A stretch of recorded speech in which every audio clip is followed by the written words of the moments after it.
तर ठाकरेंच्या शिवसेनेच्या नेत्यांनी शिंदेंच्या शिवसेनेवर लावलेल्या आरोपांना संजय शिरसाट आणि रामदास कदम यांच्याकडून प्रत्युत्तर देण्यात आलंय। दोन्ही नेत्यांनी उद्धव ठाकरे आणि संजय राऊतांवर पैसे घेतल्याचा आरोप लावलाय।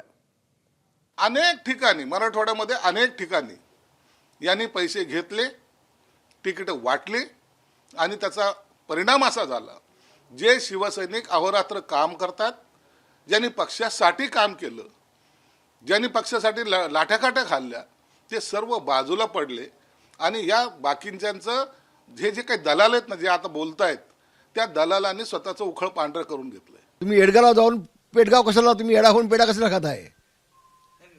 तर माझी विनंती आहे, नीलम गोगोईंनी ज्यांना त्यांना जे सांगायचं होतं की मराठी माणूसच मराठी माणसावर कसा अन्याय करतोय, हे त्यातून त्यांना सूचित करायचं होतं। अनेक शाखाभाऊंच्या नियुक्त्यामध्ये काय झालं ते आम्हाला माहिती आहे, किती मिठाई द्यायला लागते ती, आणि हे आम्ही अनेक वेळेला जाहीरपणे बोललोय। संजय राऊतांना बोलताना आपला भान पाहिजे, एका स्त्रीचा आपण अपमान करतोय, एका महिलेचा अपमान करतोय। एबीपी माझा, उघडा डोळे बघा नीट।